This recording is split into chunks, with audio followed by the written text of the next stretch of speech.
And begin. Those legs come straight up over your hips. Drop your left leg out first, then 2 more. 1 and 2. Go ahead and let those legs relax.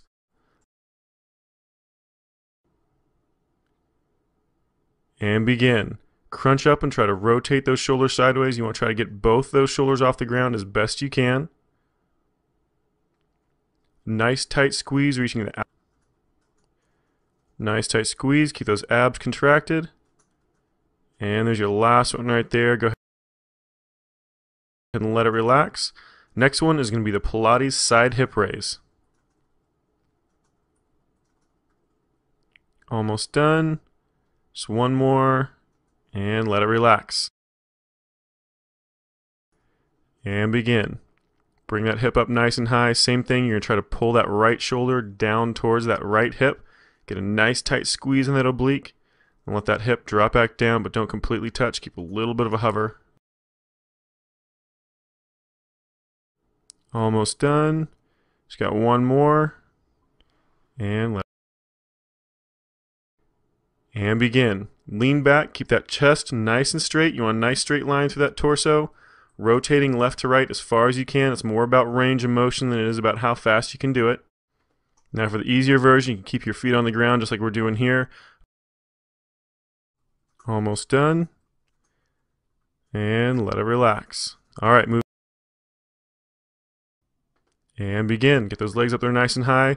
Straight up. Don't let them come over top of your stomach. You want them right on top of those hips. Crunch up like you would with a regular crunch, but instead of forward, you want to go straight up like you're trying to touch those toes.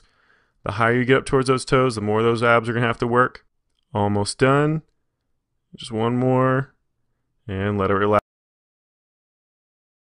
And begin. Go ahead and get up in that push-up position. Nice straight line from your shoulder all the way down to your ankle.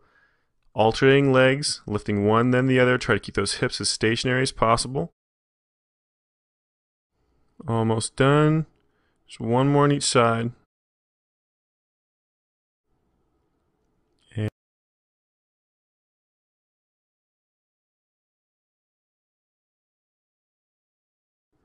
And begin. Bring those hips up nice and high off the ground. You want to try to keep a nice straight line from that shoulder all the way down to that ankle. Then alternate those legs, trying to keep those hips up nice and high. Trying to not to let them swing left to right as you switch those legs. One. And let those hips drop.